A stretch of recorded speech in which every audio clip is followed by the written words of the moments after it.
गुरु ब्रह्मा गुरु विष्णु गुरुर्देवो महेश्वर गुरु साक्षात परम ब्रह्म तस्मै श्री गुरुवे नमः। हम लोग श्री गुरुदेव भगवान द्वारा रचित महादेव शंभु नामक ग्रंथ का अध्ययन कर रहे हैं और जो महाशिव पुराण पर आधारित है।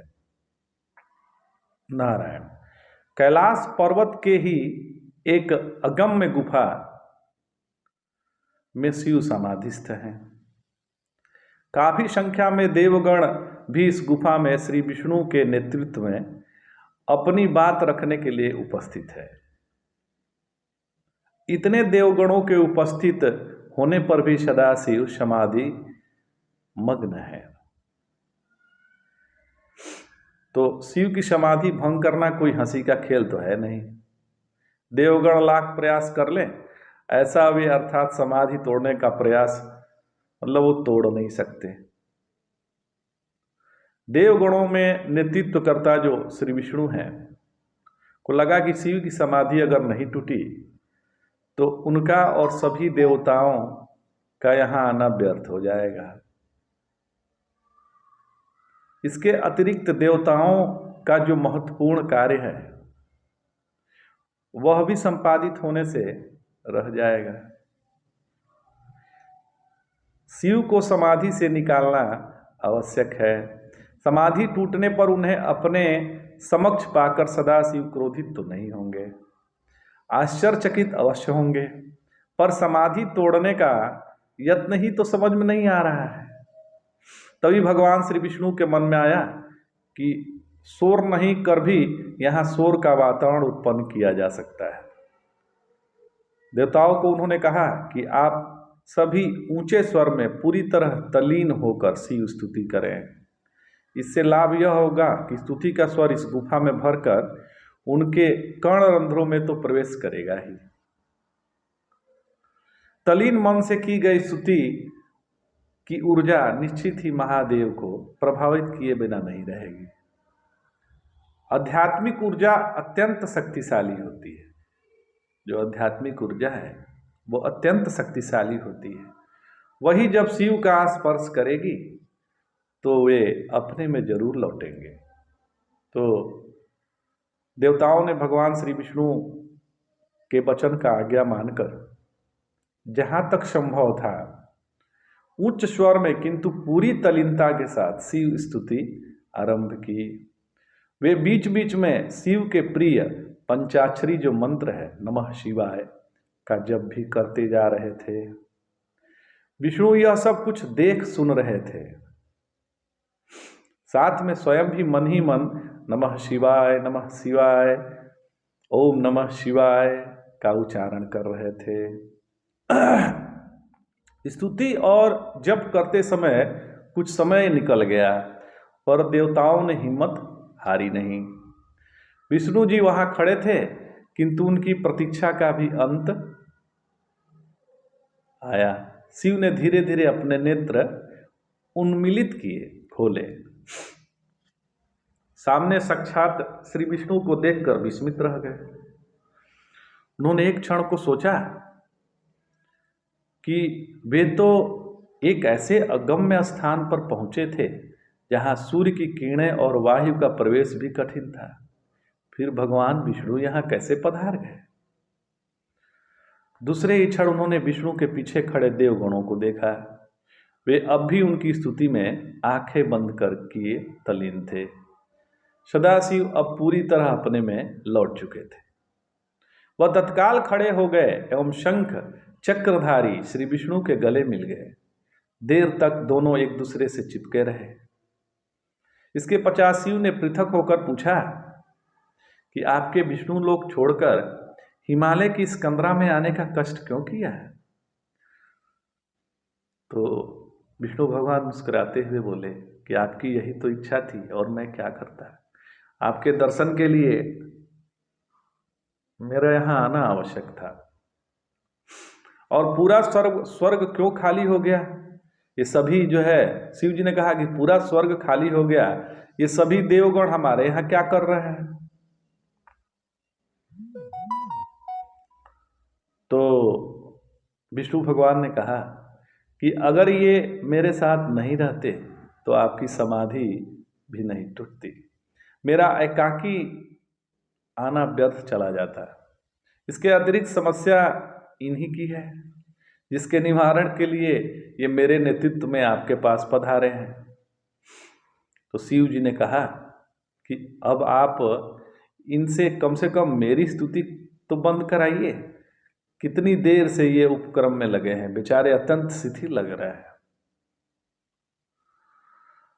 तो विष्णु भगवान ने कहा कि लगे तो कुछ ही देर से हैं, शिव की समाधि को भंग करना आसान तो था नहीं।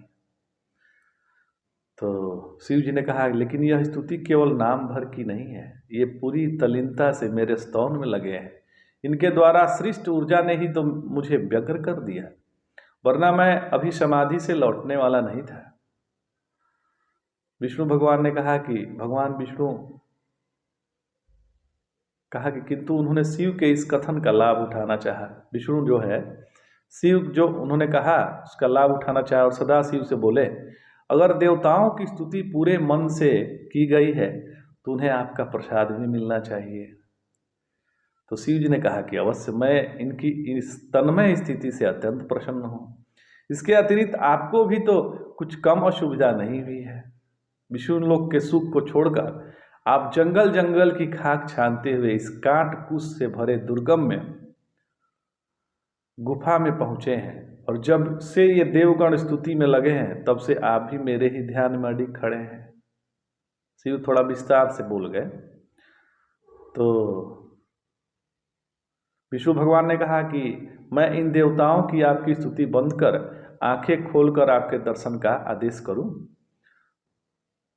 तो शिव जी ने कहा कि यदि आपकी यही इच्छा है तो मुझे कोई आपत्ति नहीं। यह तो निश्चित है कि इन्हीं के भय से मैं यहाँ छिपा पड़ा था, पर जब आपके नेतृत्व में इन्होंने मुझे इस तरह पुलकित कर दिया तो इन्हें दर्शन का भी अवसर नहीं मिले तो यह कैसे हो सकता है।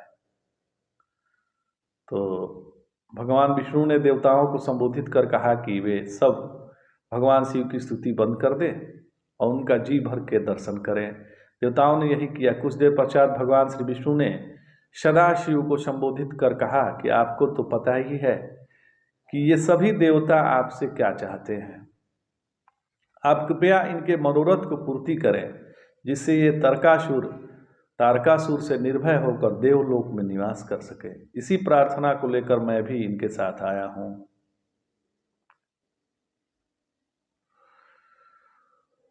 शिव जी ने कहा कि जिस भय से मैं इस कंदरा में भाग कर आया था वही सामने आ गया है। मैं एक बार पितामह द्वारा दिए गए इसी प्रस्ताव को ठुकरा चुका हूँ। अब आप देवताओं का नेतृत्व करते हुए इसी प्रस्ताव के साथ प्रस्तुत हुए हैं। इसके मूल में तो मेरे पुनर्विवाह की बात ही है। पितामह भी यही चाहते हैं, लेकिन उन्हें निराश करना पड़ा। अब जब आप सभी देवताओं के साथ पधारे हैं तो मेरे समक्ष इस प्रस्ताव को सहमत होने के अतिरिक्त और कोई मार्ग शेष नहीं रह जाता है। मैं आपके इच्छानुसार पार्वती से विवाह करने को प्रस्तुत हूँ। आप सभी देवताओं के साथ सानंद अपने लोक को लौट सकते हैं, किंतु एक बात अवश्य है। तो बोले विष्णु भगवान की कौन सी बात है। उधर देवता प्रसन्न होकर सदाशिव की जय जयकार करने लगे। इन्हें निश्चय हुआ कि अब तारकासुर का वध होकर रहेगा। तो सदाशिव बोले कि पहले आप देवगण जय जयकार की ध्वनि बंद करें, तब मैं अपनी बात कह सकूं। तो विष्णु भगवान ने हाथ से इंगित से देवताओं को शांत कर दिया। उनके मुख पर भी प्रसन्नता से दीप्ति हो रहे थे। तो भगवान ने कहा कि अब कृपा कर सदाशिव जो कहना आप चाहते हैं वे कहिए। तो शिव जी ने कहा कि मुझे कहना केवल इतना है कि आप सभी शीघ्रता की उपेक्षा न कीजिएगा। मैंने वचन दे दिया है कि मैं पार्वती से विवाह अवश्य करूंगा, किंतु मैं पर्वतराज पुत्री की परीक्षा भी लूंगा। उसे अपनी वास्तविक स्थिति से पूरी तरह अवगत कराऊंगा। उसके पश्चात ही मैं विवाह के लिए प्रस्तुत हो पाऊंगा। विष्णु ने समझ लिया कि सदाशिव किस रूप में पार्वती की परीक्षा लेंगे। पार्वती तो शिव के संबंध में सब कुछ जानती हैं, अतः उसके परीक्षा में असफल होने का तो सवाल ही खड़ा नहीं होता। अतः उन्होंने शिव को संबोधित कर कहा कि हमें इसमें कोई आपत्ति नहीं है। आप अवश्य हिमालय कन्या की परीक्षा लें, संतुष्ट हो जाइए। उसके पश्चात ही उनसे विवाह करिए। मुझे पूरी आशा है कि देवी पार्वती आपकी परीक्षा में अवश्य सफल होंगी और उस दिन की प्रतीक्षा करेंगे जब आपके साथ बारात लेकर हिमवान के यहाँ हम लोग जाएंगे। नारायण। परीक्षा देने से परीक्षा लेना कुछ कम कठिन कार्य नहीं है। परीक्षक की जो परीक्षक है, जो परीक्षा लेना है, एक परीक्षा देना और दूसरी परीक्षा लेना। तो परीक्षा जो कोई लेता है उससे कम परीक्षा जो है परीक्षा लेने वाले की नहीं होती है। परीक्षक की निपुणता ही परीक्षार्थी की उचित परीक्षा लेने में सफलता प्राप्त कर सकती है। परीक्षक की नियुक्ति अतः पूर्णतया सोच विचार करने की आवश्यकता होती है। योग परीक्षक सदा सर्वत्र उपलब्ध नहीं होते हैं, होते भी हैं तो वे किसी की परीक्षा लेने हेतु सम्मत हो जाएं, यह भी आवश्यक नहीं है। इसके लिए कोई शुल्क तो निर्धारित नहीं था कि कोई योग्य व्यक्ति अपने स्वाध्याय और साधना का समग्र परीक्षा लेने में लगाए। नारायण। देवताओं के प्रस्थान के पश्चात सदाशिव इस उधेड़ बूंद में ग्रस्त हो गए। स्वयं परीक्षा लेने जाए इसका समय नहीं पाया था। आवश्यक था कि उनके द्वारा परीक्षा लेने के पूर्व हिमाचल सुता की परीक्षा कोई अन्य लेकर उन्हें संतुष्ट करे। यह अन्य कौन हो सकता है अथवा हो सकते हैं? भगवान शंभु यही निश्चित नहीं कर पा रहे थे। तटस्थ परीक्षा अथवा परीक्षकों की आवश्यकता थी जो पार्वती के प्रेम का सही मूल्यांकन कर सके। देवताओं से किसी से भी ऐसी अपेक्षा नहीं की जा सकती थी। वे भी मनुष्यों की तरह राग द्वेष में होते हैं। शिव सोच रहे थे कि उन्हें गोस्वामी तुलसीदास द्वारा आगे लिखी जाने वाली पंक्तियां स्मरण हो रही थी। सुर नर मुनि सब की यह रीति, स्वार्थ लाग करहि सब प्रीति। फिर किससे तपस्विनी पार्वती की परीक्षा कराई जाए? सदाशिव ऐसा सोचते सोचते ध्यान मग्न हो गए। इस विषय पर विचार करने लगे। तो आज इतना ही। जय जय शंकर।